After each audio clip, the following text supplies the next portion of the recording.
Muy buenas noches para todos. Bienvenidos a la sesión sincrónica del módulo 3 del diplomado Código Sepsis. Mi nombre es Julio César García Casalla. Yo soy el coordinador académico del diplomado y les agradecemos, como siempre, su conexión, su participación. Recuerden ingresar a la plataforma con su nombre. Esto nos ayuda a verificar la asistencia. De igual manera, al final, eh, les daremos un enlace, dos enlaces que nos permiten, por un lado, la asistencia y por el otro, conocer la percepción de la charla que van a tener hoy. Las dos encuestas, por favor, contestarlas, tanto la de asistencia como la de percepción de la charla. Hoy nos acompaña en este módulo 3 para consolidarlo y ya muchos de ustedes pues han ingresado o han contestado las diferentes actividades que se realizan en el módulo. Recordemos que hay una actividad de cuestionario, hay otra actividad de una sopa de letras, hay un caso clínico y digamos que la actividad que se tiene en cuenta principalmente para sacar certificados y determinar su participación como asistente al diplomado es el cuestionario específicamente. Tanto la sopa de letras como el glosario o el caso clínico son actividades complementarias de este módulo. Tendremos en cuenta, como siempre lo hemos mencionado, y esto pues lo hemos transmitido en el chat de la reunión y bueno, tratando de recordarles que para certificarse es necesario contestar los cuestionarios y asistir a las sesiones sincrónicas. Eso es lo más importante. Queremos que todo el mundo se certifique, pero obviamente hay unas condiciones mínimas. Tanto glosario, casos clínicos, sopa de letras u otra actividad que no sea cuestionario son actividades complementarias que no se tienen en cuenta.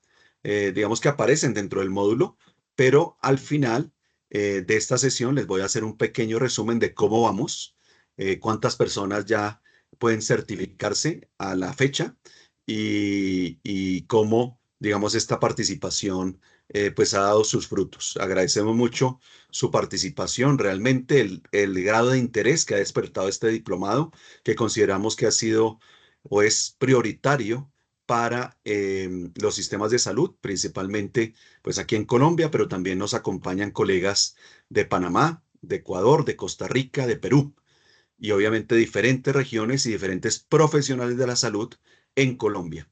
Sin más preámbulos, entonces quiero dejarlos con Gabriel Burgos. Gabriel Burgos es internista, infectólogo y adicionalmente tiene una especialidad en microbiología médica, con precisamente este módulo que es el tercero. Ya hemos visto, digamos, la fisiopatología, vimos después una sesión y el segundo módulo específicamente de reconocimiento. Tuvimos una gran invitada como fue la doctora Jenny Cárdenas, donde pues nos habló de precisamente qué están haciendo en Fundación Santa Fe y hoy consolidamos el módulo 3, módulo de diagnóstico, es decir, dentro de esta actividad del código sepsis, cómo el diagnóstico se puede hacer de manera rápida y obviamente bajo una perspectiva de distintos niveles. Aquí hay muchos participantes que trabajan en diferentes hospitales de distintas regiones de, como mencionamos, Latinoamérica, que tienen acceso a unas plataformas, a otras no. Y el doctor Gabriel pues nos va a consolidar precisamente estos métodos diagnósticos dependiendo los niveles y el grado de acceso que se tenga a los mismos. Al final, como siempre, entonces revisaremos sus preguntas que las pueden hacer en el chat, las contestaremos y esta presentación y su grabación van a estar disponibles también en el módulo 3 del diplomado. Al igual que ya está disponible la última sesión sincrónica con la doctora Jenny Cárdenas, también está en el módulo 3. Entonces, sin más preámbulos, le damos la bienvenida al doctor Gabriel Burgos. Doctor Burgos, muchas gracias por su presencia. Ya tenemos 134 personas en sala y bueno, el auditorio es suyo. Muchas gracias de verdad por su presencia. Hola, buenas noches para todos. No sé si están viendo bien la pantalla. Sí, señor, ahí se ve, se está compartiendo perfecto. Ay, perdón, espérenme, de lo que no quería. Ahora sí. Bueno, ahora sí, buenas noches para todos. Espero que en estos siguientes, no sé, más o menos 40 minutos podamos reforzar un poquito lo que ya vimos en el módulo que espero que la mayoría de ustedes hayan tenido acceso, hayan podido revisar. Eh, y bueno, sin más preámbulo, entonces voy a empezar. Como conflicto de interés, pues realmente pues hay una participación de Vitales mediante un grado de educación. No tengo ningún otro conflicto de interés en el momento. Y vamos a arrancar con esto para dejar las cosas claras. Y es los niveles de complejidad, o al menos esto se basa en las resoluciones del Ministerio de Salud de Colombia, pero pues no sé cómo serán otros países. Y básicamente, pues nosotros en Colombia tenemos 4 niveles de atención. Y según esto, pues nosotros vamos a tener acceso a diferentes especialidades, medios diagnósticos, tanto microbiológicos como radiológicos. Entonces, para recordar rápidamente, el nivel uno, el responsable generalmente va a ser un médico general u otro profesional de la salud. Y en este momento nosotros vamos a tener básicamente acceso a lo que es un laboratorio clínico muy básico con química sanguínea básica, hemograma, en algunos casos cultivo. No vamos a tener servicios quirúrgicos ni UCI. En el segundo nivel, el responsable va a seguir siendo el médico general, pero vamos a tener ya acceso a una asesoría especializada, ya sea por interconsulta. Y además vamos a contar ya con un laboratorio de microbiología. Deberíamos contar con hemocultivos, de pronto otros tipos de cultivos, pero no contaríamos con otras pruebas más avanzadas. Puede haber TAC dependiendo de la institución y tenemos acceso ya a una UCI o una intermedio y a algunos servicios quirúrgicos. En el nivel 3 ya el responsable de esto va a ser un especialista con ayuda obviamente de médicos generales. Y acá vamos a tener laboratorio de alta complejidad, acceso a pruebas moleculares, TAC, resonancia magnética e incluso medicina nuclear. Y tenemos acceso a múltiples especialidades y una UCI. Y en el nivel 4 que es muy parecido al nivel 3 pero básicamente es un centro de excelencia en donde además vamos a contar con métodos adicionales diagnósticos y además posibilidad de algunas imágenes como por ejemplo el PET scan. Entonces, ya entendiendo eso, pues vamos a revisar un casito clínico y lo vamos a ir adaptando como a los diferentes niveles de cómo debería hacerse las cosas. Entonces, el caso clínico que les traigo es un caso de la vida real, es un caso mío de un paciente de 28 años de sexo o género, perdón, masculino, de ocupación es mecánico y él consulta por fiebre y el paciente consulta, la enfermedad actual es un paciente que viene con 5 días de picos febriles hasta 39 grados centígrados cuantificados, astenia, anemia, había tenido algunas deposiciones diarreicas que ya habían sucedido en el momento de consultar. A la revisión por sistemas no tenía ningún otro, salvo pues la fiebre y escalofríos. Y como antecedentes de importancia, en el 2022, estos casos de hace como 6 meses, en el 2022 había tenido una endocarditis infecciosa de válvula pulmonar que requirió un reemplazo valvular mecánico, estaba anticoagulado pues, con warfarina. Y eso fue extrainstitucional, no sabíamos la etiología, no sabíamos la etiología ni el manejo, pero aparentemente recibió un manejo adecuado y la respuesta había sido buena y llevaba año y medio pues asintomático. Al examen físico, muy importante, entonces miren los signos vitales. Con una presión arterial media de 62 minutos de mercurio, taquicárdico, taquipnéico, febril, con saturación de oxígeno baja al ambiente. Aquí está la talla, el peso. Realmente al examen físico, pues no encontramos mayor cosa, como algo que nos orientara algún foco adicional. Por ejemplo, no tenía dolor abdominal, no tenía síntomas irritativos urinarios, no se le auscultaron soplos, no le vimos nada en la piel, salvo los signos vitales. Entonces, ya avanzando, entonces, ¿qué tenemos que tener en cuenta nosotros, independiente del nivel de atención? Y esto es lo más importante de toda la charla y es que ustedes deben tener procesos y protocolos establecidos para la identificación y diagnóstico temprano de la sepsis, ¿cierto? Que es lo que vamos a ver ahorita más o menos de cómo se hace la implementación del diagnóstico. Y esto es lo otro que ustedes deben saber. No necesariamente esta identificación y diagnóstico temprano debe ser por un médico. Por ejemplo, en los Estados Unidos y en el Reino Unido, esta identificación temprana de la sepsis la hace, por ejemplo, el paramédico de la ambulancia o una enfermera que recibe al paciente. En nuestra institución, esta identificación la podría hacer una enfermera o un enfermero que recibe el paciente, o el paramédico o el médico que va en la ambulancia antes incluso de que el paciente ingrese, ¿sí? Entonces, el screening, ya vamos a ver cómo se hace. Yo creo que ustedes ya lo revisaron en un módulo previo, pero lo que quiero es preguntarles si ustedes saben si realmente importa el diagnóstico temprano de estos pacientes. La respuesta es que sí, se les voy a demostrar solamente con un estudio de muchos que hay. Este es un ejemplo de un estudio publicado en el New England Journal of Medicine en el año 2017, en el cual, ¿qué hicieron ellos? En el 2013, en el estado de Nueva York de los Estados Unidos, se implementó una respuesta temprana a la sepsis y lo que ellos hicieron fue una cohorte retrospectiva de todas estas instituciones en el estado de Nueva York y ver si el diagnóstico temprano tenía un impacto en la mortalidad de estos pacientes. Ellos evaluaron un bundle o un conjunto de medidas en las primeras 3 horas con 50.000 pacientes en 149 instituciones y la gran mayoría de los pacientes que se atendieron cumplieron este bundle de 3 horas. El bundle que era hemocultivos antes de la administración de antibiótico en estas primeras 3 horas, medir el lactato y administrar antibióticos. Y lo que quiero que vean es cómo hacer esta identificación y diagnóstico temprano de la sepsis. Entre más temprano lo hace uno, menos se van a morir los pacientes. Y esto, miren, si ustedes se fijan, esto está incluso ajustado a múltiples variables. Entonces, entre más yo haga identificación diagnóstico temprano y inicie un manejo, a nuestros pacientes les va a ir mucho mejor. Entonces, esto es lo más importante. Si ustedes recuerdan, en la fase de identificación, lo que nosotros hacemos es aplicar la escala News en el módulo que está en la plataforma. Les explico yo por qué utilizamos News, porque ya no se utiliza QuickSOFA. Hay varios estudios que han mostrado que su rendimiento diagnóstico no es, o de identificación de la sepsis no es el mejor.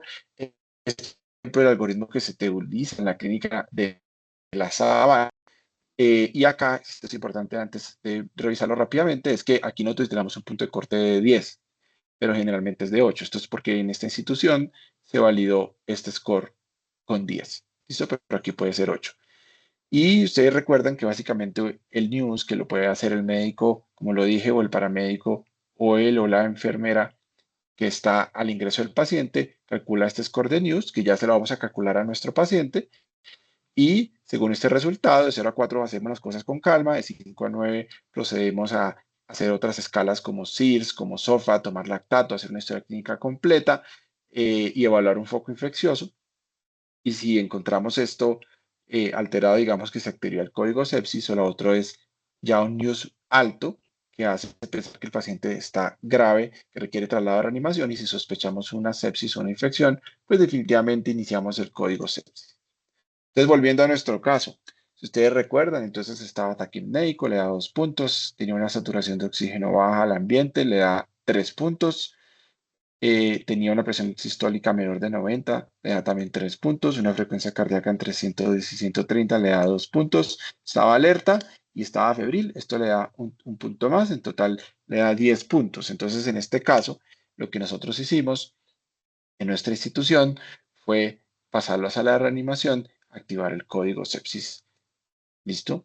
Entonces, aquí arrancamos de cómo hacer el diagnóstico de la sepsis por niveles. Entonces, ¿qué vamos a hacer en un primer nivel de atención? Recuerden lo que era un primer de atención, era lo más básico. Entonces, ¿qué vamos a hacer? Vamos a tomar unos laboratorios muy iniciales y muy básicos que están en la mayoría de instituciones para hacer el cálculo de SOFA en conjunto con toma de signos vitales y la cuantificación del gasto urinario, que idealmente se debería hacer por una sonda urinaria, pero si no tenemos acceso o algún otro problema, se puede hacer por cualquier otro método de cuantificación del gasto urinario. Y recordar que un punto de 2 o más con un foco infeccioso o al menos una sospecha fuerte de un foco infeccioso hacia el diagnóstico de la sepsis. Importante recordar que la sepsis, la clínica es inespecífica, ¿cierto? No necesariamente vamos a encontrar rápidamente un foco. Y lo otro que yo les pongo aquí en mayúscula, es que yo no necesito biomarcadores para hacer un diagnóstico de sepsis. Como lo revisamos en el módulo también, como se revisó en el módulo y está en la plataforma, realmente, aunque pueden ser ayudas diagnósticas los biomarcadores como la PCR y la procalcitonina, realmente su papel en el diagnóstico y en tomar decisiones iniciales en sepsis es supremamente pobre, y que ustedes no tengan acceso a estos biomarcadores realmente no es tan importante en el ámbito del diagnóstico inicial de la sepsis. Entonces, ¿qué necesitamos nosotros? Los signos vitales, un hemograma, una química sanguínea básica. Si tengo gases arteriales, mejor para hacer el diagnóstico de pronto de un choque séptico. Tomar los signos vitales, cuantificar.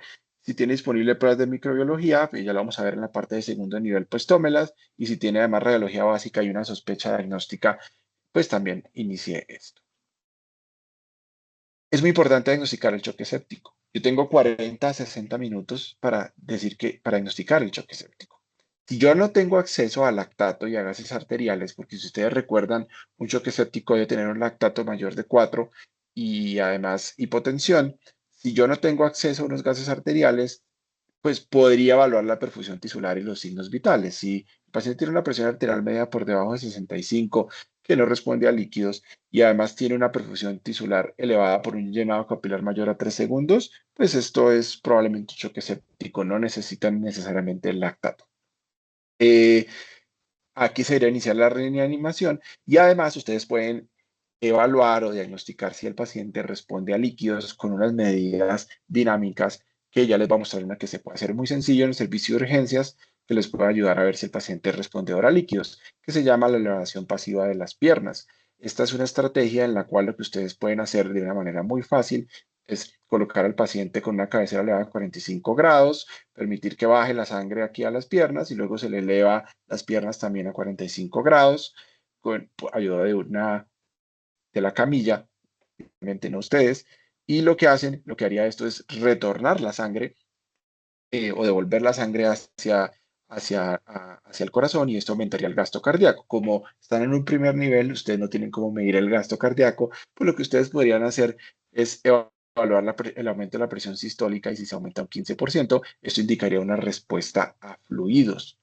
O sea, el paciente probablemente les va a responder a fluidos. Esto lo van a revisar mucho mejor cuando vean todo lo de manejo y tratamiento de la sepsis y eso, pero esto les puede ayudar a diagnosticar que el paciente puede ser respondedor de fluidos. Sin embargo, hay que tener en cuenta, y esto sí es muy importante, que en este ejemplo es un metaanálisis de algunos estudios pequeños que están ahí, que esto de las medidas dinámicas para fluidos y todo esto no ha demostrado que mejore los desenlaces. Pero yo creo que es una herramienta valiosa, no la descarten a pesar que la evidencia no ha sido contundente, porque igual esos estudios son pequeños. Y si ustedes no tienen como más, pues es valioso. Ya pasamos al segundo nivel, entonces tenemos todo lo que, y hacemos todo lo que hicimos previamente del SOFA y los estudios iniciales, pero aquí ya cuento con laboratorios de microbiología. Recuerde que en sepsis siempre están indicados los hemocultivos, siempre están indicados los hemocultivos.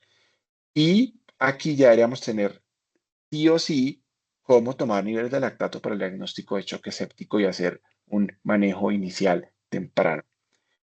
Respecto a los hemocultivos, en el módulo está, yo les hablé de los hemocultivos, de cómo se deben tomar, de la importancia, de cuál es el factor más importante, que es el volumen que se toma. Pero se los recuerdo, ¿por qué? Porque es muy importante saberlos tomar. Los hemocultivos son muy buenos, pero hay que tomarlos bien. Entonces, lo primero es que la antisepsia se hace con clorexidina alcohólica y hay estudios que avalan su uso comparado con yodopovidona o tintura de yodo. Y además tiene que ser con clorexidina alcohólica, no con clorexidina sola. ¿Por qué? Porque el alcohol es un antiséptico de acción inmediata. Nos va a disminuir las tasas de contaminación. Lo segundo, para pacientes adultos, recuerden tomar 2 sets de hemocultivos mínimo y 3 sets si sospechan infección endovascular, o sea, endocarditis o una infección de una prótesis vascular, deberían tomar 3 sets. ¿Qué es un set de hemocultivos? ¿Qué es un set de hemocultivos? Para los que tienen duda. Un set de hemocultivos son todas las botellas que yo tome de una sola venopunción. Entonces, cuando yo digo un set, generalmente hago referencia a una botella aerobia y una botella anaerobia de una sola venopunción, ¿cierto? Entonces, si yo digo 2 sets, serían 2 botellas aerobias y 2 botellas anaerobias de 2 veropunciones separadas. Un total de 4 botellas mínimo, 6 en infección endovascular, como endocarditis, llenar cada botella con 10 mililitros de sangre para un total de 40 a 60 mililitros, que eso es lo que nos va a llevar a un rendimiento diagnóstico muy bueno para bacteremia. Vamos a diagnosticar al menos el 90% de las bacteremias reales. Si hay un catéter venoso central, es muy importante que solo se debe tomar un set de ahí, no todos. Y eso es una práctica que yo he visto muy frecuente, por la facilidad, obviamente, de la toma, pero tener en cuenta que esto no nos va a permitir establecer si el paciente tiene una bacteremia real y si simplemente no es una contaminación o una colonización del catéter. Y lo otro es que nos va a permitir hacer el diferencial de de la temporalidad de los hemocultivos para las infecciones asociadas a catéter, pero recuerden, y eso es muy importante, que esto tiene fallas, esto de la temporal, ¿cierto? Ahí está también, ahí hay un estudio que yo les cité en el módulo para que lo revisen con mucha calma y que está ahí pues los resultados. Transportar a temperatura ambiente. Si ustedes refrigeran los hemocultivos, y esto realmente aplica para todos los cultivos que se tomen para gérmenes comunes, y también hay una tablita en el módulo para que la revisen con calma de cómo se debe transportar cada muestra y en dónde se debe recolectar.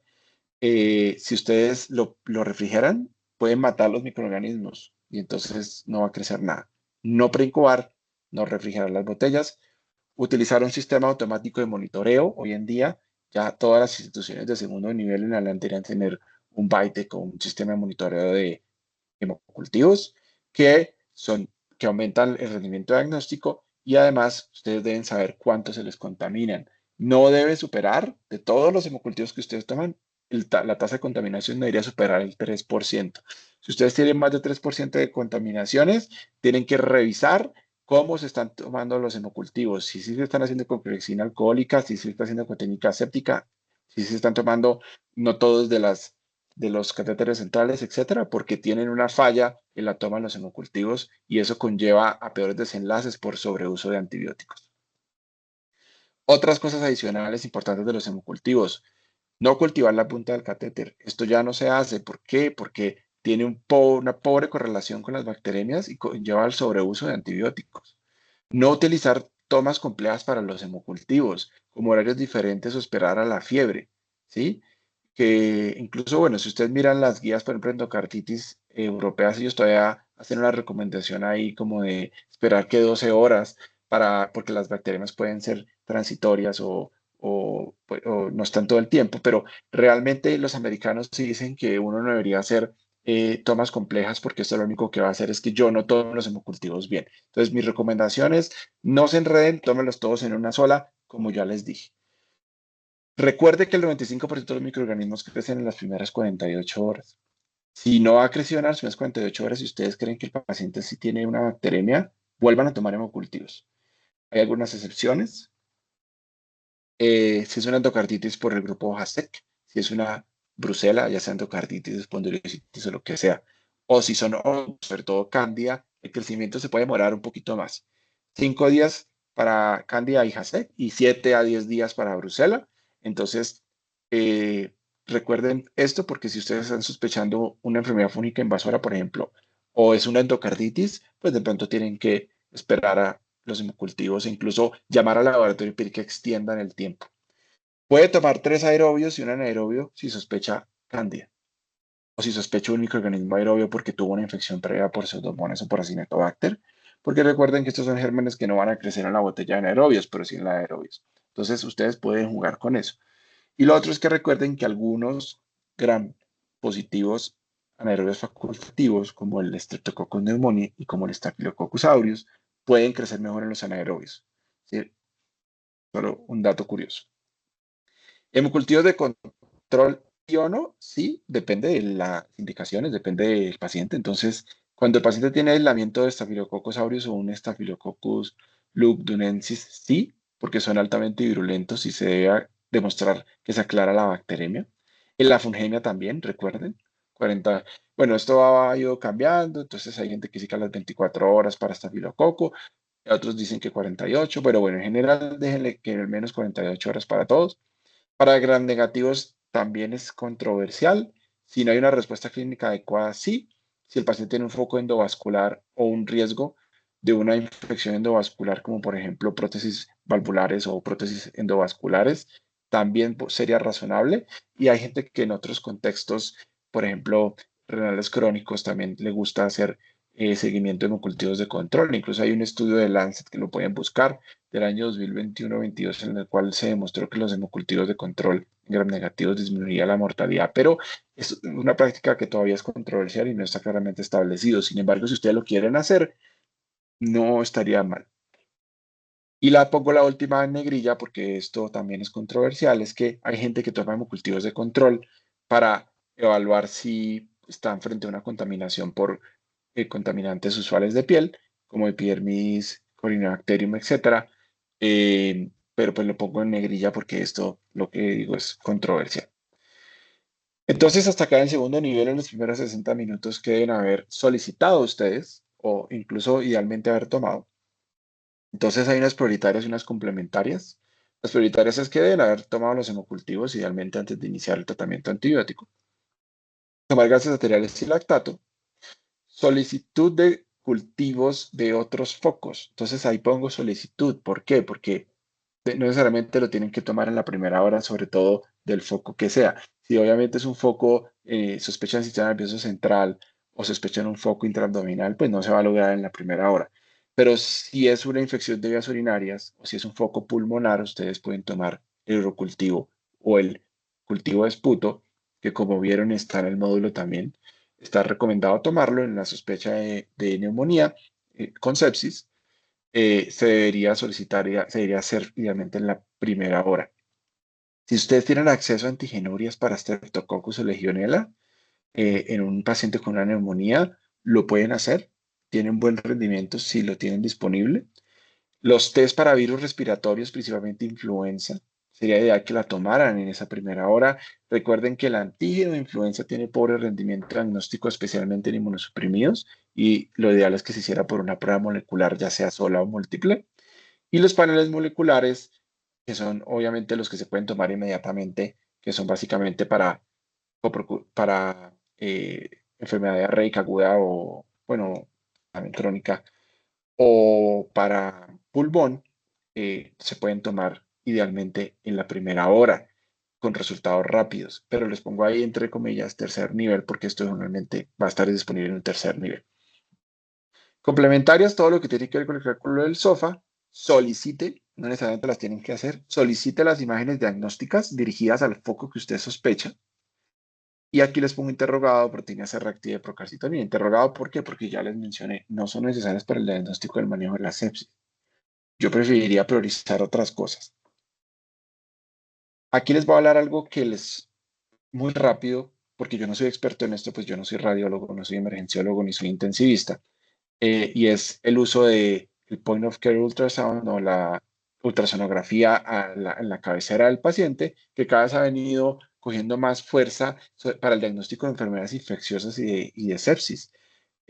Ustedes pueden entrenar a un médico general, a un emergenciólogo, a un internista, a un intensivista, incluso ya la mayoría de ellos tienen algún entrenamiento en esto, para hacer un diagnóstico rápido en la cabecera del paciente de procesos infecciosos. Entonces aquí esta revisión que yo les cité en el módulo también, si la quieren revisar, pero aquí pues miren ustedes cómo con esta ultrasonografía en la cabecera del paciente pueden hacer un diagnóstico rápido según el patrón ultrasonográfico de un proceso infeccioso pulmonar, por ejemplo, y les puede incluso sugerir el agente infeccioso, como por ejemplo un broncograma aerodinámico en una consolidación lobar para Streptococcus pneumoniae, consolidaciones múltiples para Staphylococcus aureus, una consolidación lobar grande o cavitada para Klebsiella pneumoniae, por ejemplo, absceso pulmonar para anaerobios,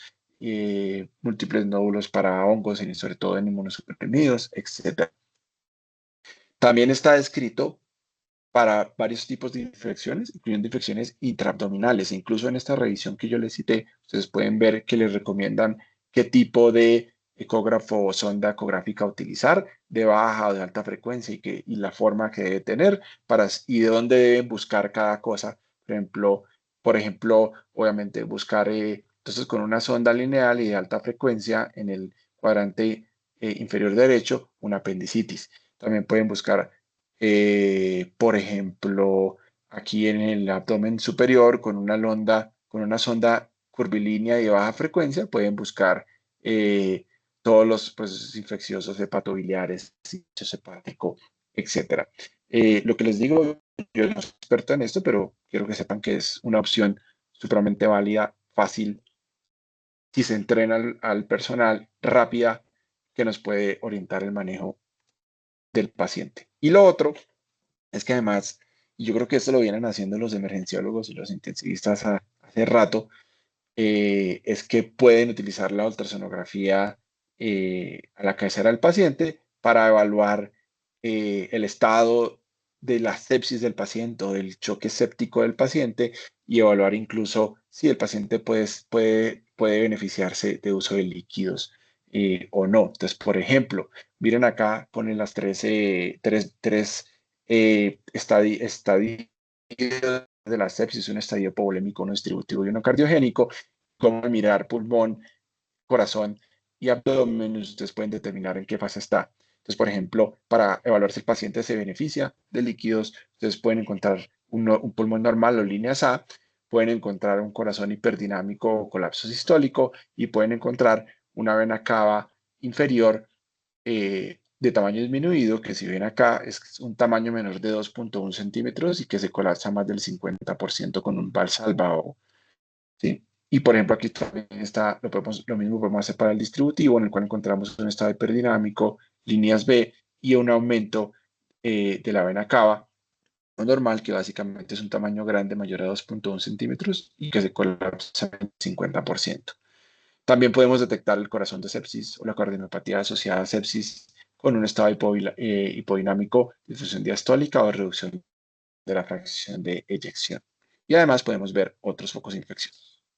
Volvamos a nuestro caso. Entonces, vamos en un segundo nivel, hicimos los estudios iniciales, tomamos un hemograma que mostró una trombocitopenia acá de 54.600, tenía leucocitosis, acá está, le tocaron una PCR que estaba elevada, una creatinina que estaba en 2, aquí ven pues el resto del perfil hepático, tenía así alguna elevación de transaminasas, la bilirrubina estaba normal, elevación de tiempos de coagulación, el lactato sérico estaba en 5, tiene una acidosis metabólica, le tomaron una prueba de VIH que estaba negativa y le hicieron un POCUS que mostró un abdomen con cambios de nefropatía aguda y además le vieron en el corazón una masa conglomerada con elementos móviles de congenicidad intermedia, sugestivo de corresponder a vegetaciones.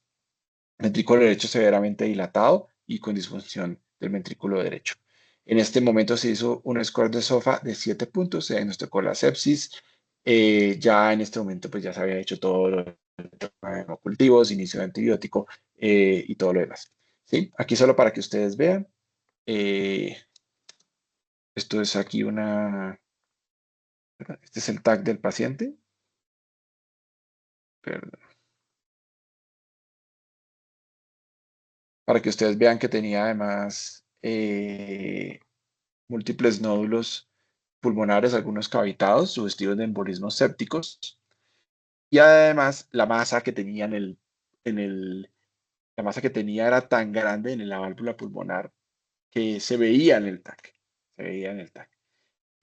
Generalmente, a menos de que ustedes tomen un TAC con un protocolo cardíaco, pues generalmente no, el TAC no es bueno para ver endocarditis infecciosa.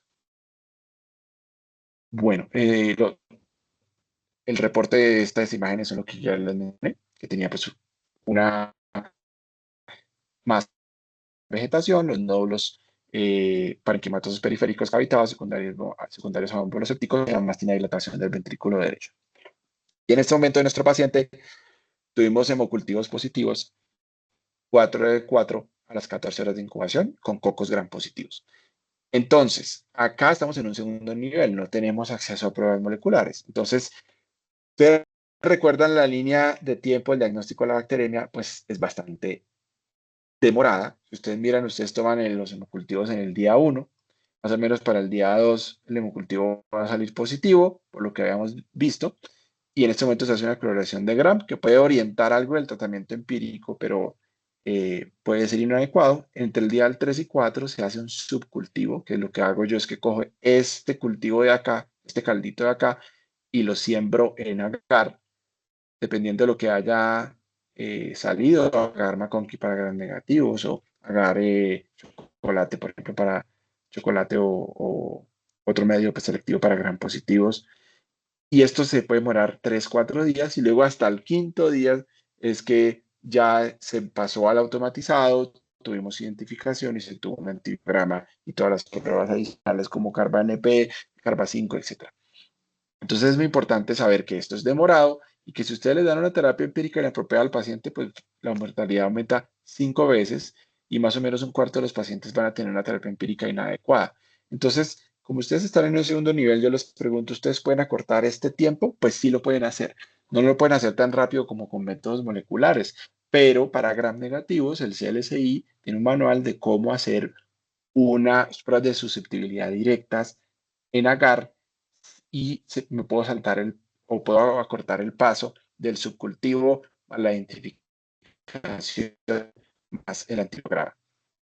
No está estandarizado para gram positivos, pero sí está para todos los enterobacteriales, Pseudomonas y Acinetobacter, y acortan 24 a 36 horas. ¿Qué es lo que debo hacer yo? No sé si es que haya laboratoristas, pero en general lo que hace uno es que coge la botella de hemocultivo positivo, importante que es en las primeras 8 horas de la positividad de este hemocultivo, y lo que tengo que hacer es hacer una identificación simultánea a lo que voy haciendo esto, porque yo debo saber, debo conocer la especie, entonces se hace el método estándar de identificación del microorganismo. Esterilizo la botella, la tapa la botella con alcohol, se deja secar, se cogen 4 gotas de este caldo, se pone en agar Müller-Hinton, se hace una siembra masiva en agar Müller-Hinton, se esparce muy bien por todo el agar, luego 2 veces más rotando la placa a 60 grados y lo dejo reposar por máximo 15 minutos y luego se ponen discos de susceptibilidad, como se hacía antes de tener el Bytec y todo eso, ¿sí?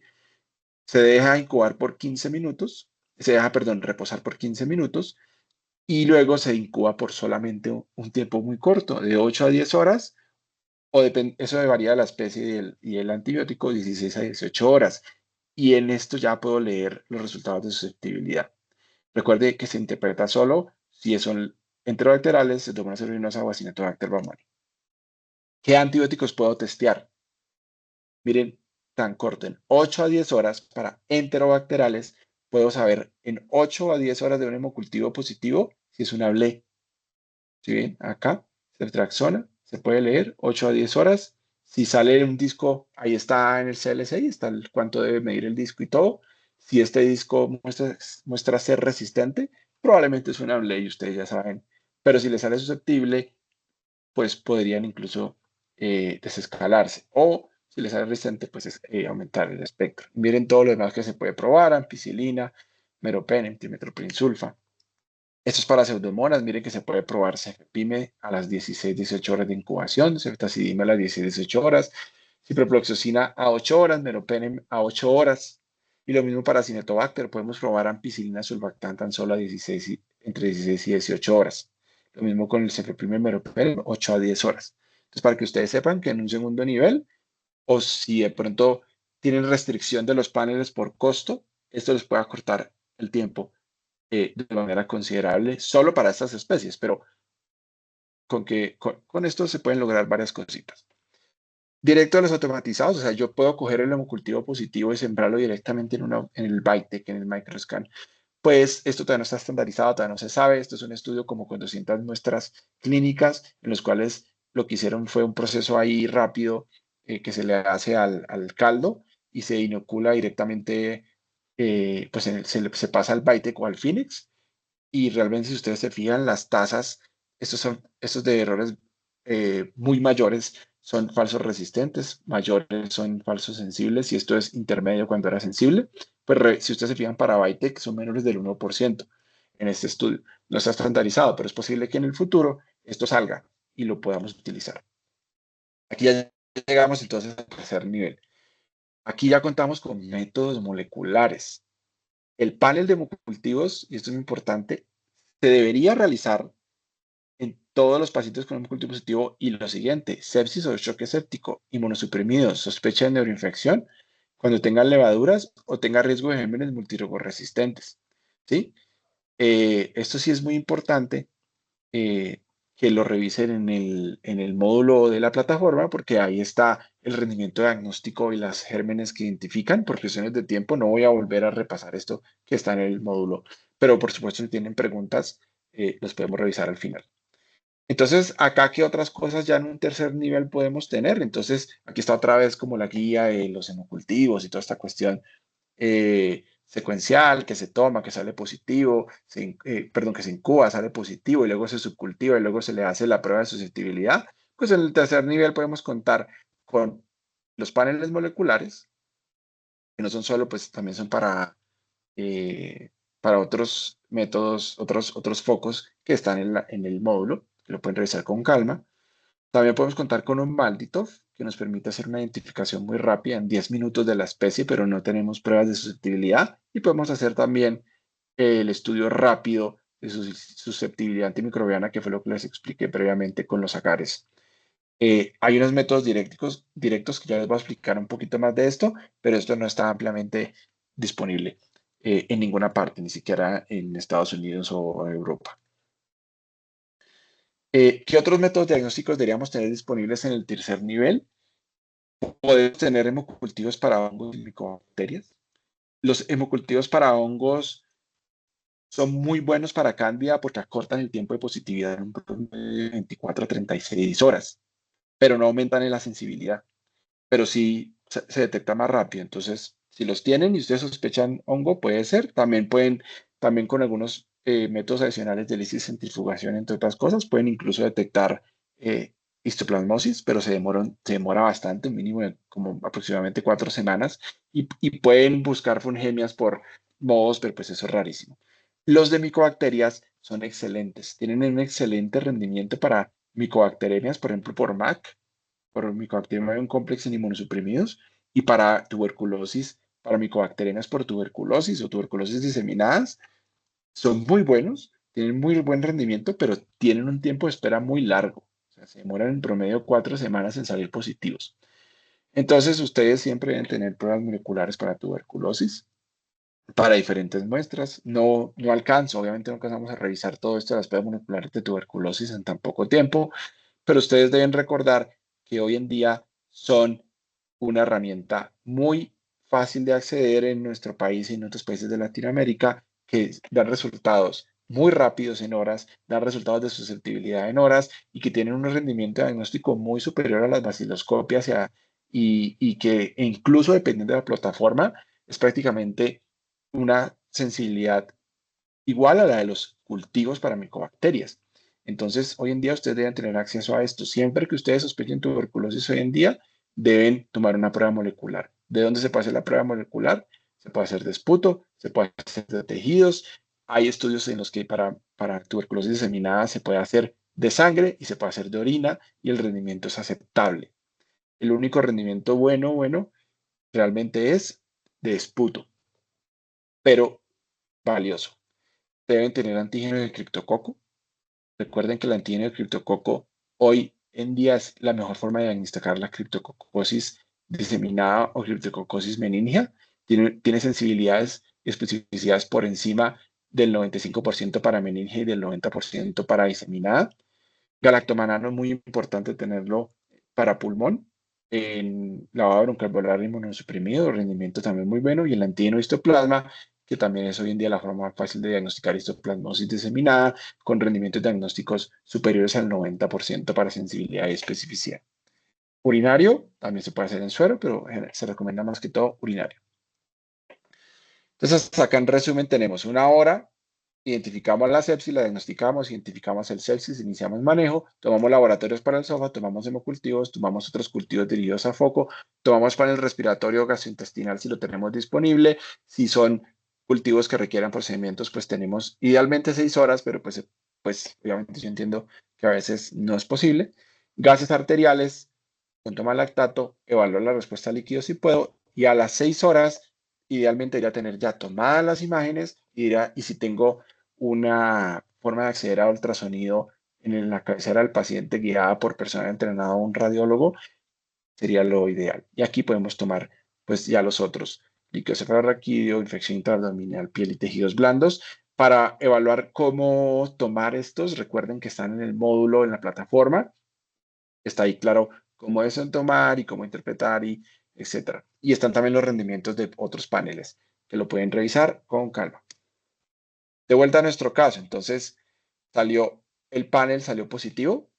El panel salió positivo para Staphylococcus aureus y no detectó el gen MEC para resistencia a la meticilina. Entonces recuerden que ahí está en el módulo, esto acorta el diagnóstico y se asocia a desenlaces mucho mejores, incluso disminuye la mortalidad. Entonces recuerden que tienen acceso a estas cosas moleculares a hacerlo. Y aquí está el antibiograma, que fue, digamos que, acorde con la prueba molecular. Hay discordancias, pueden haber discordancias. No alcanzo tampoco a revisárselo. Entonces les dejo esta revisión, si quieren mirarla. Acá abajo está la citación. Hay una revisión muy buena en el Journal of Clinical Microbiology que nos dice qué hacer en caso de discordancias genotipo-fenotipo. O sea, cuando yo detecto un mecanismo de resistencia, y de pronto me sale otra cosa en el antibiograma o al revés. Generalmente son por errores de laboratorio, pero si lo quieren revisar, ahí está muy claro qué abordaje debería hacer. Y mi recomendación es que mientras ustedes hacen este abordaje, traten siempre a lo resistente, ¿sí? Traten lo resistente mientras hacen la confirmación. En el cuarto nivel, ¿qué contamos? Entonces contamos ya con todo lo anterior, pero además podemos tener acceso a métodos de diagnóstico directo. Digo podemos, porque sé que en centros de excelencia, por ejemplo, de los Estados Unidos, tenemos acceso a estos métodos de diagnóstico directo de sangre o métodos de secuenciación, pero en Colombia es difícil.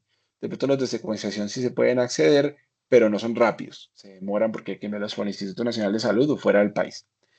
Entonces tenemos dos métodos, dos formas grandes de hacer un diagnóstico rápido de sangre y estos, incluso algunos de estos se pueden hacer también de tejidos.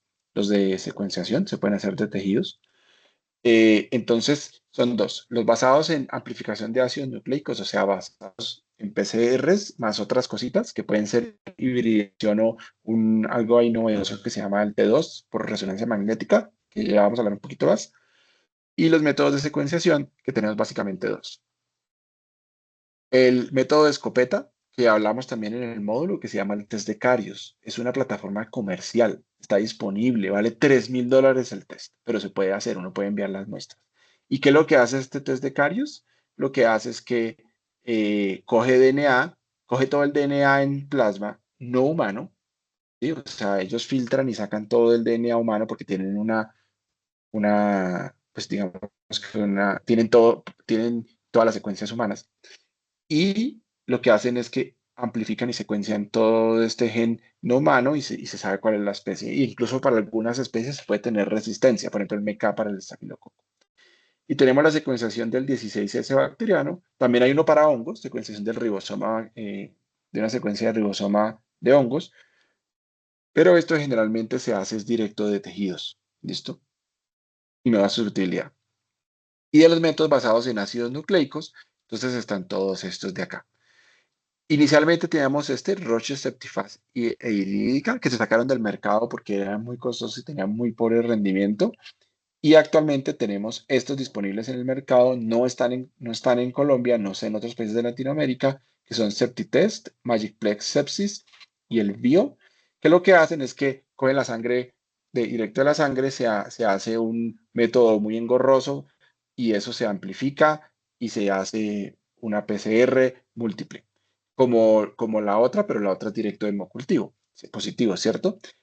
Esto realmente requiere personal entrenado. El procesamiento de la muestra es muy difícil porque ustedes no pueden coger sangre simplemente y ponerla en un dispositivo de estos porque tiene un montón de inhibidores de la PCR. Entonces no se puede. Entonces se le tiene que hacer un montón de procesos que quitan mucho tiempo y que además requieren personal muy entrenado. Y además, para rematar, en los estudios, los rangos de falsos positivos y falsos negativos son supremamente altos. Entonces, yo no lo recomiendo. Tal vez en el futuro, cuando mejore, pues se podrá hacer. Pero por ahora, en el momento, estos métodos no son muy buenos. Pero sí, hay unos que se llaman los T2, porque son de resonancia magnética T2, bacteria, y T2 cándida. ¿Qué son estos métodos T2? T2B de bacteria, T2C de cándida. Son unos métodos que utilizan PCR, amplificación de ácidos nucleicos, y además se le agrega una tecnología basada en unas sondas magnéticas para la identificación del DNA después de la amplificación, lo que le aumenta el rendimiento diagnóstico muchísimo. ¿Qué detecta? El de bacteria detecta Enterococcus faecium, Staphyloaureus, Acinetobacter baumannii, Klebsiella pneumoniae, E. coli y Pseudomonas. No detecta otras cosas. Y el de Candida detecta albicans tropicales, Granulata crucei y parapsilosis. Tiene un rendimiento muy bueno. Miren la detección de 2 a 11 unidades formadoras de colonia por mililitro, supremamente alta. La sensibilidad es muy buena, sensibilidad especificidad por encima, alrededor del 90%. Y la tasa de positividad es mayor que los hemocultivos. Miren, en algunos estudios, ¿no? En algunos estudios, 13 versus 3% de hemocultivos. El tiempo de resultado fue apenas 6 horas versus 38 horas de los hemocultivos, sobre todo para Candida. Sin embargo, hay que tener en cuenta que en algunos estudios la sensibilidad no ha sido tan buena, 83%. ¿Por qué? Porque si lo que yo tengo es una bacteria o una fungemia por algo que no está en estos paneles, pues no la voy a detectar. Pero esperemos que lo tengamos pronto en Colombia. Yo sé que lo han implementado en otros países y parece que les ha ido muy bien, porque hacen el diagnóstico supremamente rápido. No da pruebas de susceptibilidad por ahora. Quién sabe si en el futuro se pueda. Y esto está la misma positiva del módulo, de lo de los métodos de secuenciación. Entonces, lo de la amplificación del gen 16, ese bacteriano realmente yo creo que ustedes no lo van a utilizar. Esto es para cuando uno realmente, no sé, por ejemplo, una endocarditis o algo así, que uno realmente no sepa el germen y lo pida, y eso se envía al Instituto Nacional de Salud o se envía por allá a Estados Unidos. Y el Carius todavía no está disponible, pero es posible que en los próximos años veamos que se empieza, así como empezamos a utilizar más los paneles moleculares, de pronto en unos años vamos a tener más disponibilidad de este método de secuenciación que detecta más o menos 1500 gérmenes, incluyendo virus. DNA solo detecta virus DNA porque solo amplifica DNA, no RNA. Por ejemplo, no sé, SARS-CoV-2 influenza nunca lo detectaría. Pero es supremamente bueno. O sea, miren, puedo detectar prácticamente la causa de la infección que tenga el paciente. Y no solo se utiliza para bacteremia. Y aquí les traje un ejemplo. Entonces, miren, este es un ejemplo de un estudio de este año en el cual utilizaron este DNA microbiano libre por medio de método de Carius en plasma en pacientes con neumonía. Y el fundamento que es que muchos de estos pacientes que tienen un foco infeccioso, así no tengan bacteremia, van a tener algún nivel de DNA de este germen en sangre, sobre todo en plasma. Y acá lo que ellos evaluaron fue este rendimiento en inmunosuprimidos, porque ellos dicen que en inmunosuprimidos muchas veces uno no logra un diagnóstico y que muchas veces además pueden no ser gérmenes comunes, sino pueden ser hongos, o pueden ser oportunistas que son difíciles de diagnosticar. Y quiero que vean que en este estudio, que más o menos tuvo 150 pacientes, un poquito más, como 170, encontraron que hubo 21 pacientes que se diagnosticaron la causa únicamente por el método Carius y que hubo el 42% que encontramos el diagnóstico de, por la suma o por la combinación de métodos estándar, que son el panel molecular, el cultivo, la búsqueda de los oportunistas, etcétera, en un 42%.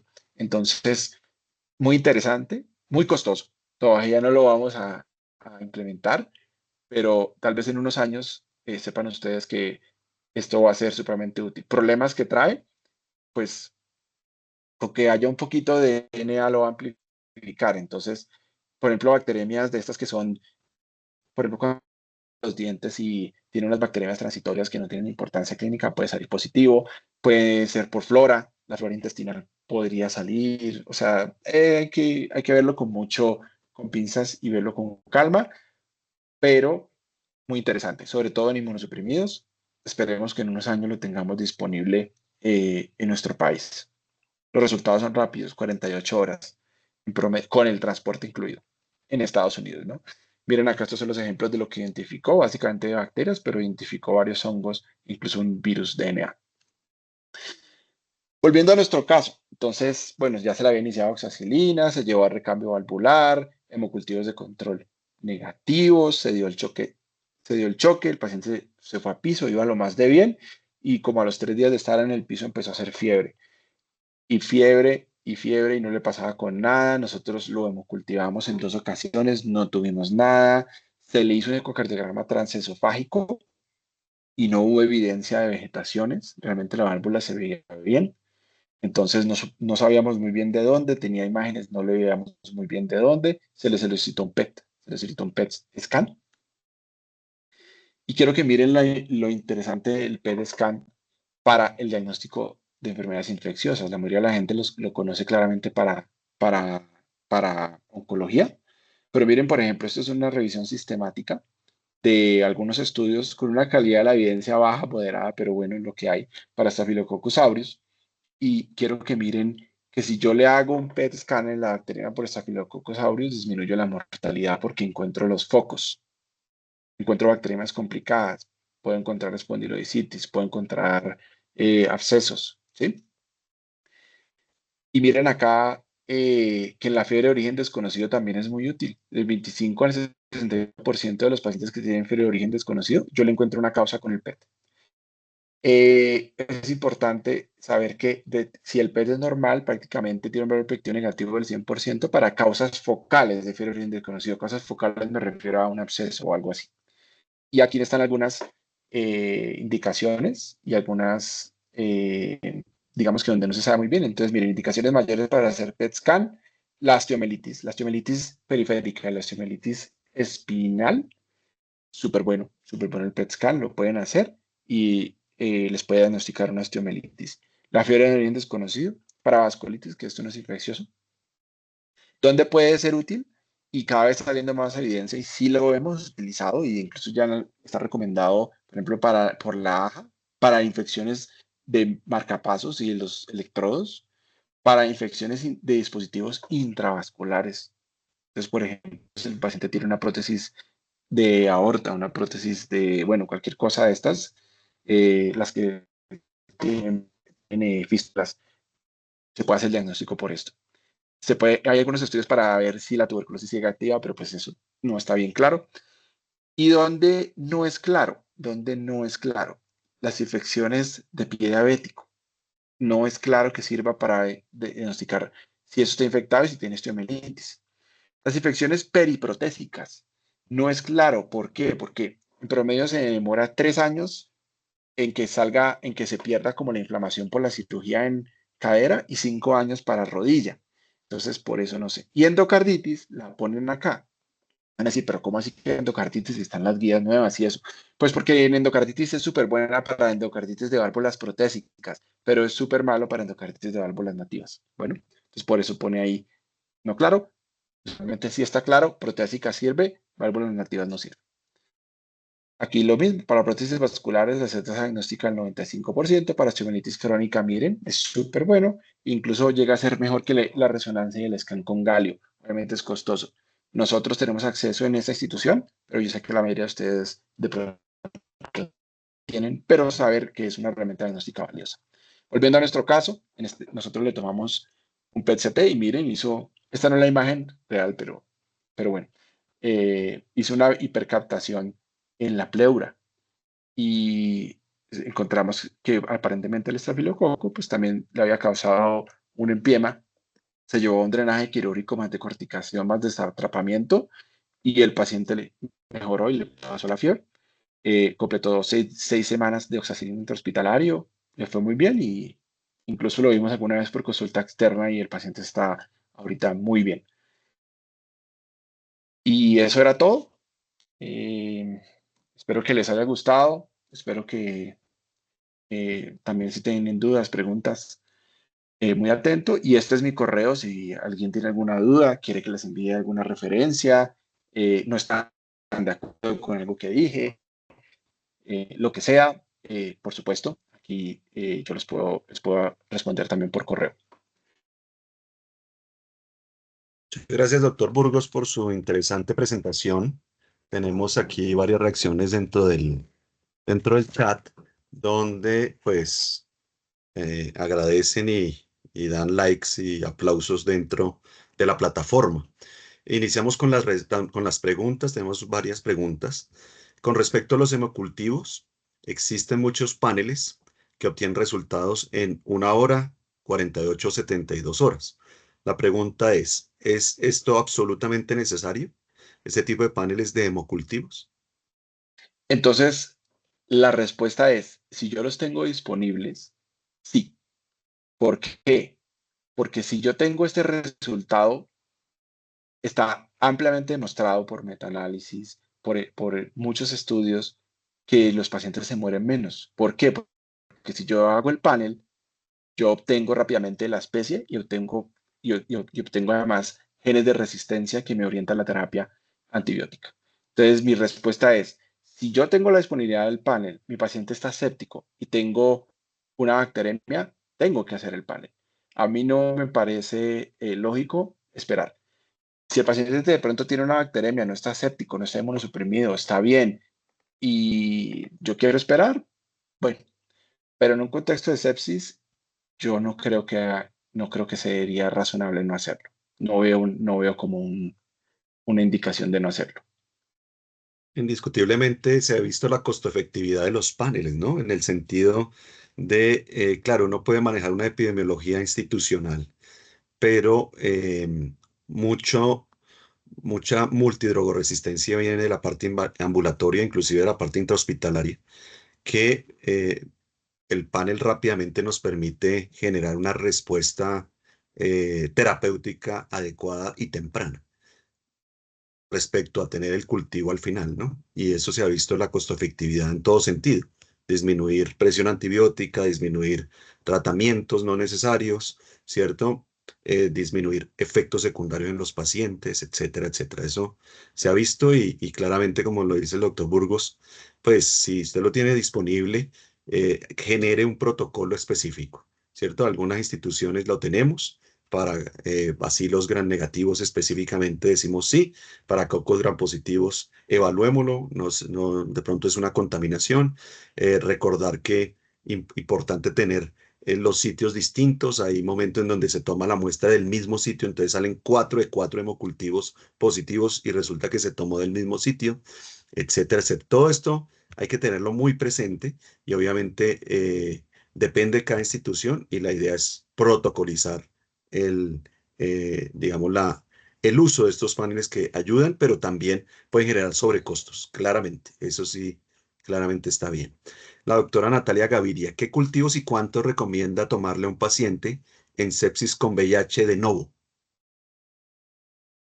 Sepsis con VIH no.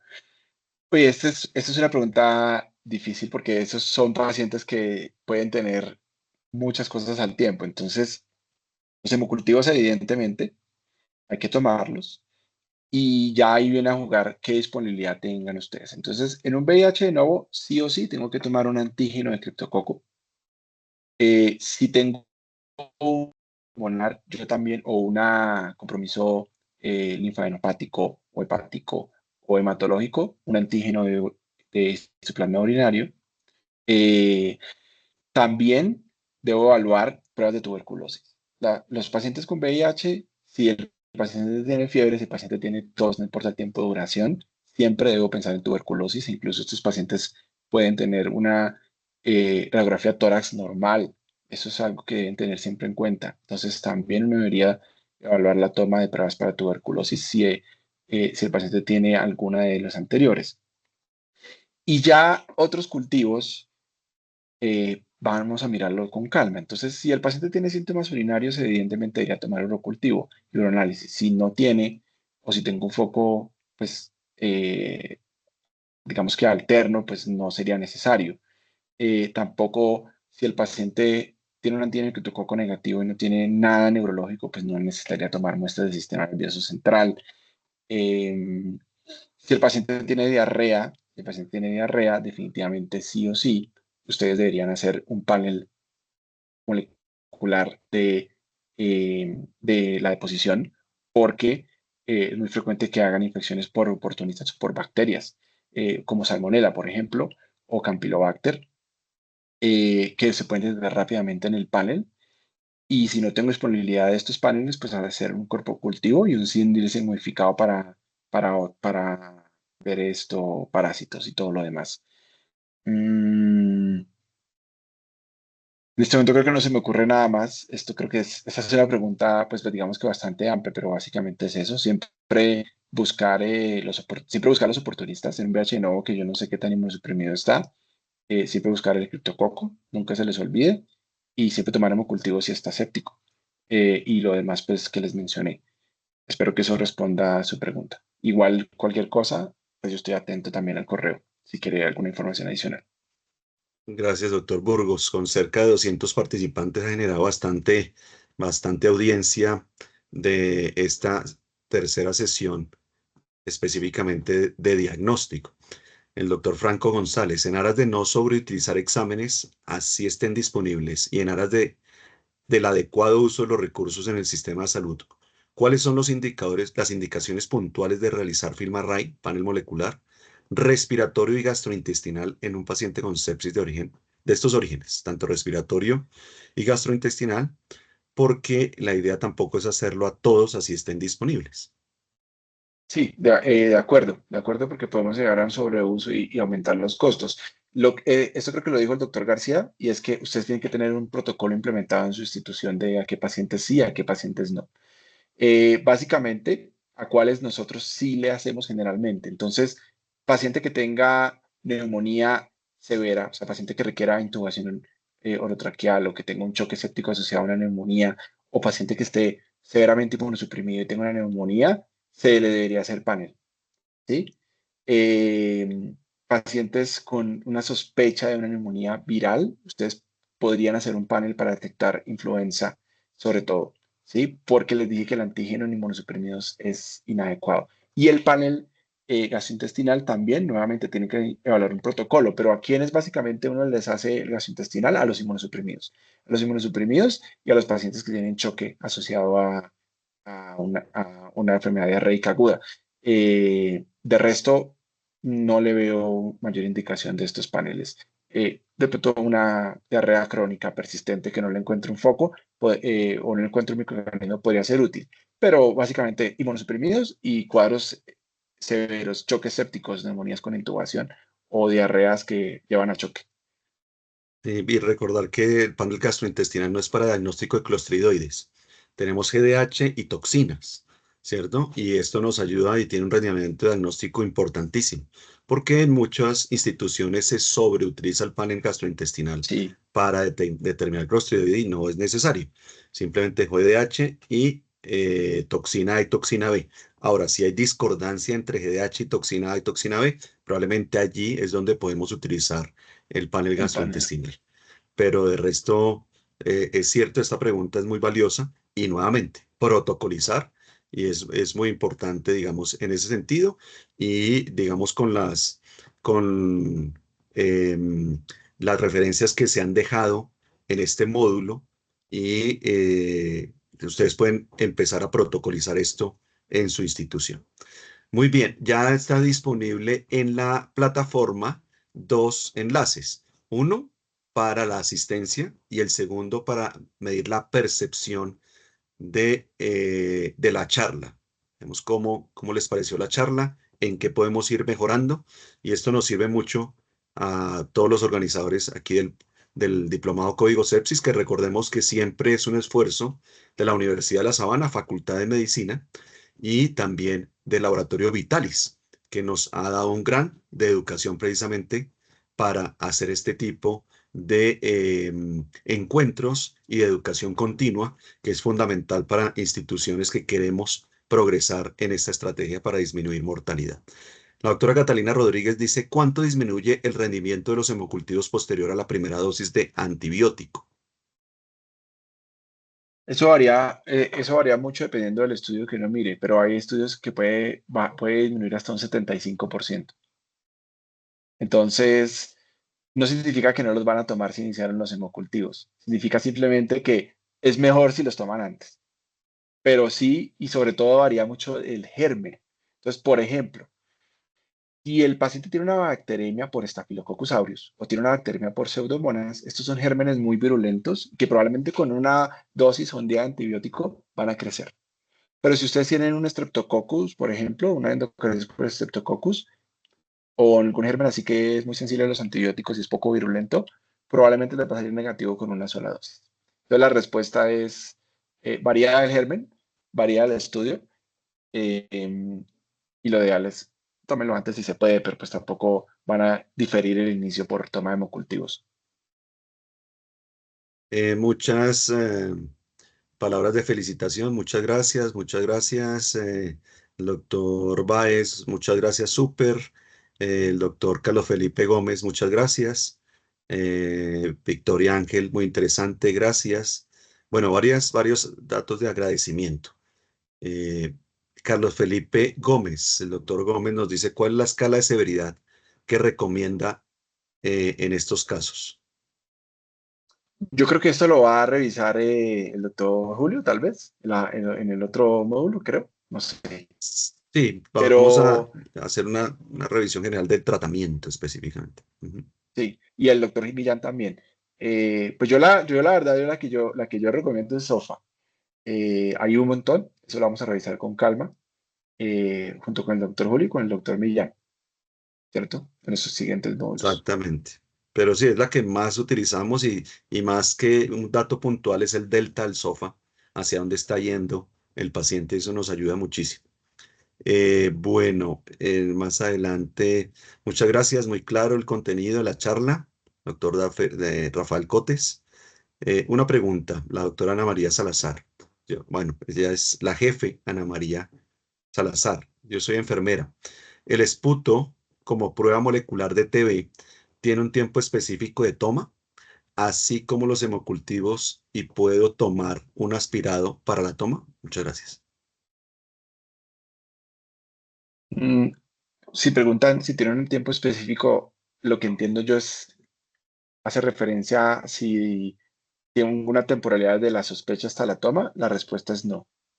La respuesta es, tómelo, ese no es urgente. O sea, si usted lo sospecha, tómelo, pero no hay un tiempo establecido y no se va a disminuir no se va a disminuir el rendimiento diagnóstico porque ustedes se demoren en tomar la prueba. E incluso recuerden que estos pacientes, incluso así se les empiece el tratamiento antituberculoso, pueden durar hasta años con la PCR positiva. Eh, entonces, no, realmente no es como los hemocultivos.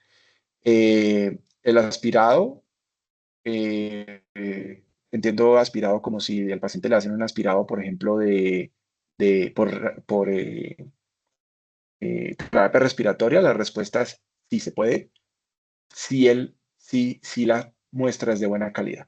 Entonces, en el módulo, ustedes van a ver que yo puse ahí que uno debe hacerle una muestra con las células epiteliales y con los polimorfonucleares para el cultivo de esputo de gérmenes comunes. Lo mismo se hace para una prueba molecular de esputo o de aspirado. Si la muestra es de buena calidad, se puede hacer. No hay problema que sea de aspirado, ya sea de o traqueal o que lo haga terapia respiratoria, lo que sea. ¿Listo? Gracias, doctor Burgos.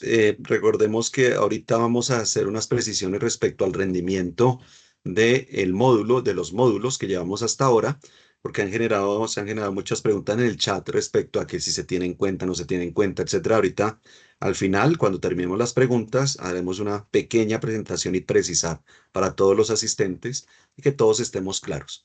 Viene una pregunta muy interesante del doctor Julián Mauricio Báez, que siempre nos pasa en la práctica clínica. Paneles con genes de resistencia, pero el hemocultivo sensible.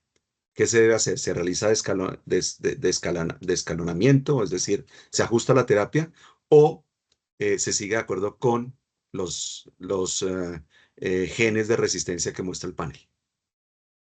Esa es una excelente pregunta y les voy a mandar, de pronto ahorita antes de que se acabe, les voy a mandar una referencia para que lo revisen. Yo ahí les mencioné, hay una revisión excelente de Clinical Microbiology Reviews de qué hacer y además lo diferencian por especie. Entonces la respuesta es, cuando yo tengo una discordancia entre genotipo y fenotipo, yo debo siempre, sobre todo si el paciente está séptico, siempre debo irme inicialmente por la resistencia. ¿Listo? ¿Por qué? Porque si el paciente está séptico, está grave o tiene una infección grave y realmente fue un error de laboratorio y si es resistente, pues puedo poner en riesgo la vida del paciente. Entonces la respuesta es inicialmente trátalo como si fuera resistente y confirme. ¿Qué puede ser? Hay varias razones. La primera es que muchas veces pasa que la bacteria tiene genes que no son funcionales. O sea, tiene un gen que detecta la PCR, pero este gen está mutado y no permite la expresión de la enzima. Entonces, esto se puede confirmar en el laboratorio. ¿Qué otra cosa puede ser? Y es muy, muy, muy, muy, muy frecuente. Tuve algún error en el procesamiento de las muestras del antibiograma o la expresión del mecanismo de resistencia no se hizo in vitro o no fue suficiente o pues no se detectó. En este caso, por eso es que uno recomienda hacer el tratamiento a resistencia, porque en este caso el antibiograma falla, pero en vivo sí se va a expresar, el paciente sí puede fallar al tratamiento y se puede morir. Entonces, hay muchas cosas que hacer. Según especie, les voy a mandar la referencia para que la revisen con calma, porque pues eso varía según si es estafilo, enterococo, si es pseudomonas o si es una enterobacteria. Pero les voy a mandar la referencia, ya mismo se las subo al chat para que vean que realmente es fácil, está claro y ustedes lo pueden, incluso si no son laboratoristas o bacteriólogos, les pueden mandar la referencia para que sepan qué hacer. Ya se la subo mientras miramos otra pregunta. Exacto. Y también estará disponible en la plataforma, también en la bibliografía del módulo 3. Varias preguntas ha suscitado, también agradecimientos. Recuerden llenar los dos enlaces que les ponemos aquí en el chat de asistencia y de percepción de la conferencia. Si tengo un cuadro séptico, nos pregunta nuevamente el doctor Franco González, por ejemplo, urinario, y tengo aislamiento de urocultivo, igual es necesario hacer los hemocultivos. Sí, por supuesto que son necesarios, por muchas razones. Primero, por razones de pronóstico. No es lo mismo tener una infección de vías urinarias con acinbacteremia. Segundo, para dirigir la terapia. Entonces, las terapias, los antibióticos que se utilizan en una bacteremia no pueden ser exactamente los mismos que utilizamos en una infección de vías urinarias.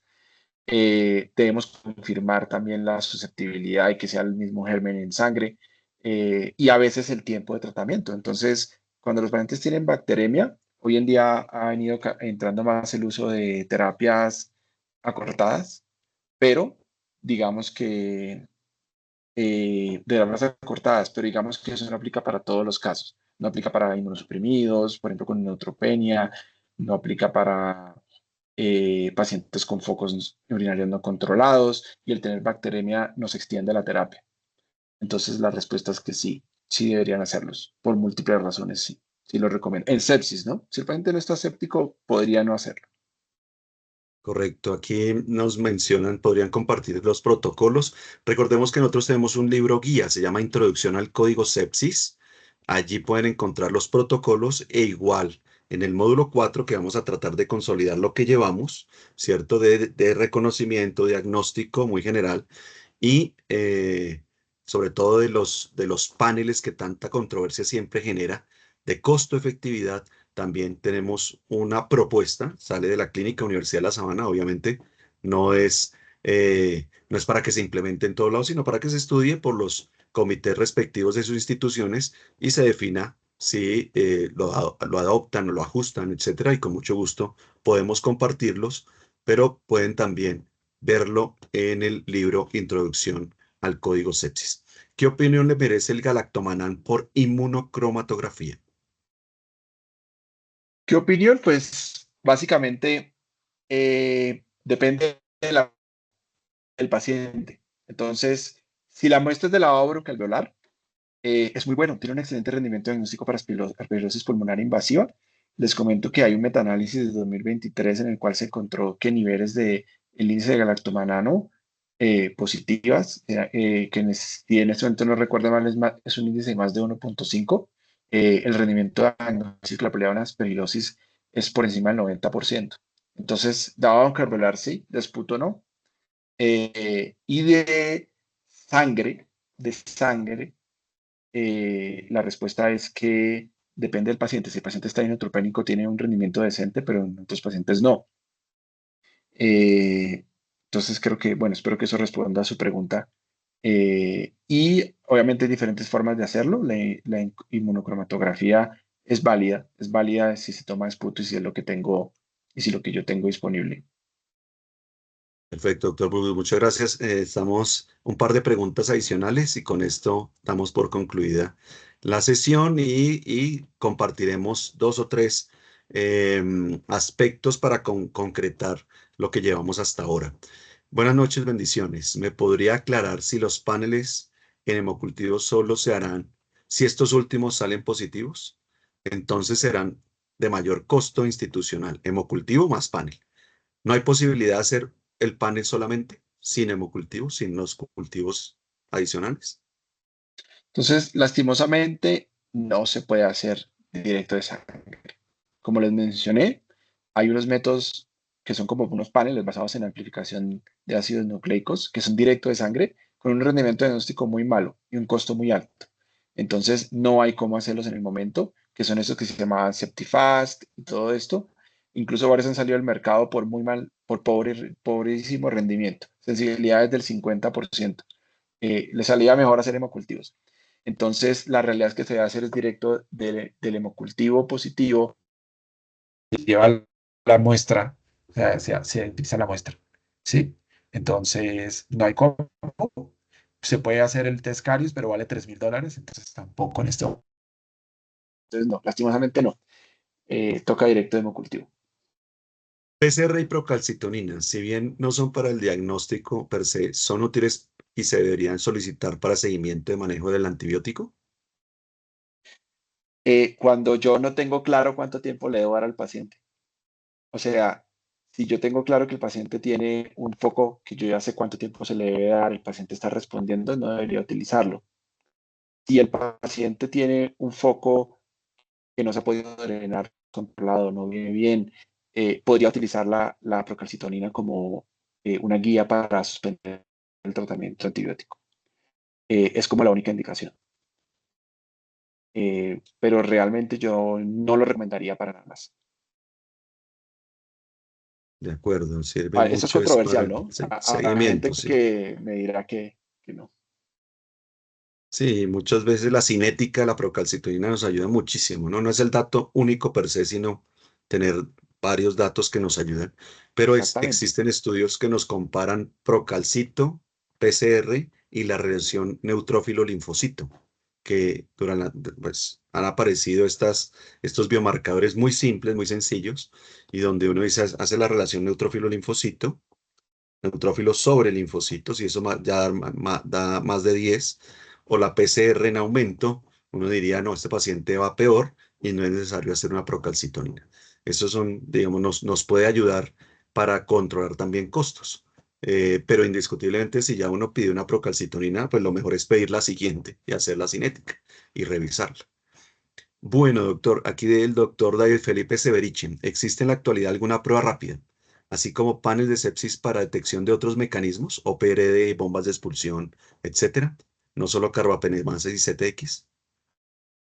¿Cómo otra vez? Primero, saludos al doctor Severiche, que es amigo mío. Y Sí, sí, ¿cómo es la señor. pregunta otra vez? Perdón, que estaba un poquito Si larga. existen, si existen pruebas rápidas para detección de otros mecanismos que no sean carbapenemasas o, o betalactamasas, que no sean enzimáticos específicamente. Cierre porinas, bombas de expulsión. En este momento, disponibles en el mercado, no. Hay algunos, por ejemplo, hay uno que es para resistencia a la colistina, que viene en el panel molecular, pero no están ampliamente disponibles, no están ampliamente disponibles en el mercado y en el momento no hay cómo hacerlos. Sería muy chévere. Lo que pasa es que Ay, también cómo. eso hay muchísimas mutaciones que pueden estar implicadas, hay muchísimas mecanismos, muchísimas proteínas, o sea, diseñarlos sería demasiado difícil. Entonces, pues, en el momento que yo tenga mi radar, no. De acuerdo, y por eso uno hace la prueba fenotípica, ¿no? ¿Cómo se Ujú. consigue el libro de la introducción Código Sepsis? En la librería de la Universidad de La Sabana. También hay otras. La librería lo puede conseguir por PubMed, pues digamos electrónico, se puede llamar así. Y lo otro es, también hay otras librerías que lo dan a domicilio, digamos. Se llama simplemente Introducción al Código Sepsis y ahí ustedes lo pueden conseguir. Hay otro libro muy bueno, digamos, que es el Código Sepsis, no sin introducción, Código Sepsis, en 2022 que publica y consolida el doctor Marcio Borges. También un libro muy interesante que puede ser también de ayuda. Y pues nuestro libro de introducción donde damos casos puntuales. Y esta última pregunta que obviamente es un poco más hacia el lado pediátrico. Sabemos que pues este diplomado es más para paciente adulto. Eh, Muchos nos han preguntado, porque hay varios pediatras dentro de los participantes, pero de pronto, doctor, sí lo conoce. Ese número de set de hemocultivos también aplica para paciente pediátrico y el volumen de sangre también, porque 10 mililitros para un paciente de 5 kilos es demasiado. No, no, eso cambia cuando es paciente pediátrico. Las botellas son diferentes, las botellas requieren un volumen mucho menor. Yo no soy pediatra, entonces en este momento no lo tengo tan claro, pero creo que son 2 mililitros nomás, o sea, son unas botellitas chiquitas. Y evidentemente el volumen varía por la edad, al neonato no se le puede extraer lo mismo que al niño de 5 años. Eh, Eso está en los protocolos del CLSI, está para niños. Yo no, lastimosamente no los sé, no los conozco a profundidad, pero sí, no, evidentemente para los niños la botella es más pequeña, el volumen es mucho más pequeño y además varía por edad. Nos menciona aquí las botellas pediátricas son de 2 a 3 mililitros. La doctora Ana Mercedes Becerra que Eso. participa allí. Muchas gracias, felicitaciones, bendiciones. Muchísimas gracias, grandes aprendizajes, doctor. Muchas gracias. De verdad, doctor Bueno, Burgos, con esto concluimos las preguntas. Recordemos que tanto el módulo uno, el 2 y el 3 siguen disponibles en la plataforma. Recordemos que los cuestionarios que están allí tienen 3 opciones para que ustedes puedan, digamos, con una alternativa que se llama evaluación formativa y evaluación de aprendizaje, pueden, la idea es que se pueda pasar fácilmente este diplomado. Voy a compartir rápidamente mi pantalla, simplemente para precisar algunos aspectos del diplomado que por medio del chat nos han mencionado específicamente. Entonces, recordemos que este es un esfuerzo general muy, muy importante en educación continua de la Facultad de Medicina de la Universidad de La Sabana y junto con el laboratorio Vitalis, con un gran precisamente de educación donde siempre los facilitadores nos han dicho no ha tenido que ver nada Vitalis con sus apreciaciones y por el contrario es un gran que nos permite simplemente traer la mejor evidencia disponible. Tenemos los 5 módulos desde la fisiopatología, el reconocimiento, estamos hoy en diagnóstico, el lunes empezamos ya el tratamiento y continuaremos posteriormente con el seguimiento en código sepsis. Este es el libro de introducción al código sepsis que lo pueden conseguir en la librería de la Universidad de La Sabana, pero también se puede llevar a domicilio y en otras librerías online se puede determinar los aspectos que hemos visto. Hoy estamos precisamente en el diagnóstico e iniciaremos a partir del lunes esto que se llama tratamiento integral, primeras 24 horas de un paciente escéptico y luego el seguimiento. Los facilitadores, el doctor León, que ya estuvo con nosotros, el doctor Castillo, que fue la última charla previamente, y tuvimos la conferencista invitada el 3 de octubre, que fue precisamente la doctora Jenny Rocío Cárdenas Bolívar. Todas estas sesiones ya están en la plataforma, sus grabaciones, y recuerden que pueden volverlas a ver y les ayuda de todas formas también para contestar y también pues para aterrizar los aspectos de estos 2 primeros módulos. Ya en el tercero, pues acabamos de tener la presentación del doctor Burgos y también al final de esta semana, a principios de la siguiente, estará tanto la presentación del doctor Burgos como su grabación al igual que alguna bibliografía complementaria que él nos ha pedido subir. ¿Qué tenemos a la fecha? A la fecha tenemos con corte al 2 de octubre, tenemos 172 participantes que van aprobando el diplomado. Esto es aprobación de los cuestionarios M1, M2 y más el 80% de asistencia a los encuentros sincrónicos. Esos son los tres aspectos que se tienen en cuenta.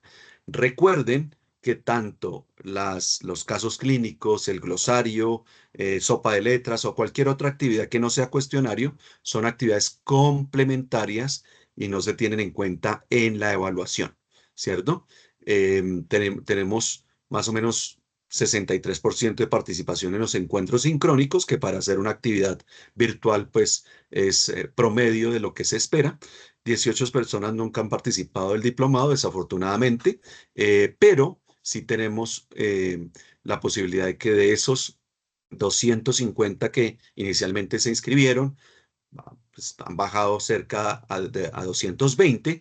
Siempre tenemos en los encuentros sincrónicos cerca de 200 personas conectadas y muchas gracias por la confianza y por estar con nosotros. Y esta es la diapositiva final para recordar en qué vamos. Ya hemos transitado la fisiopatología, el reconocimiento o la identificación y estamos terminando el módulo 3 ya, es decir, el del diagnóstico. Este domingo, pues, esperamos que ustedes vayan ya al día con el cuestionario que se le da allí, que está disponible para que ustedes lo, lo tomen y pues puedan aprobarlo. Tienen 3 oportunidades para hacerlo, preguntas muy sencillas y yo creo que con lo que se vio hoy es complementario para que lo obtengan bien. Tuvimos el 3 de octubre la invitada especial, la doctora Jenny Cárdenas. El 17, es decir, hoy tuvimos el encuentro sincrónico y nuestro siguiente encuentro sincrónico será el 7 de noviembre, módulo 4, 7 de noviembre para que reserven esa fecha. 6 de la tarde tendremos nuestro encuentro sincrónico, ¿cierto? Y empezamos a partir del 21 de octubre hasta el 10 de noviembre el cuarto módulo. Ya estará disponible, hay varios aspectos allí para que ustedes revisen. Recuerden que em, las revisiones simplemente haciendo clic sobre la actividad, y ahí ya les abre un paquete Score y pueden navegar a través de él, o es un video, bueno, depende la actividad que se les coloque dentro de esas revisiones, y el 7 tendremos nuestra actividad sincrónica. Y 8 días después, es decir, el 14 de noviembre, tendremos nuestro segundo invitado muy especial. Les anunciaremos el 7 de noviembre de quién se trata, muy especial. Ya nos han confirmado su participación y que nos hablará muy de la mano de cómo este proceso de implementación requiere otras habilidades, no solamente técnicas, sino también habilidades blandas. Nos van a hablar precisamente de eso, de cómo lograr implementarlo a partir de habilidades blandas, de poder negociar, de poder atraer, de poder complementarse, de poder hacer sinergias con otras especialidades en esto que siempre es interprofesional. Una sola persona no puede manejar un código sepsis. Esto es interprofesional, como siempre se ha dicho, y tendremos el 14 de noviembre a nuestro segundo invitado especial. Entonces, les agradecemos mucho su participación. Entonces, nos veremos el próximo 7 de noviembre, 6 de la tarde. Un abrazo a todos, gracias por seguir con nosotros y estaremos atentos a cualquier inquietud a través de la plataforma. Y muchas gracias, bendiciones, feliz noche. Gracias a todos, feliz noche.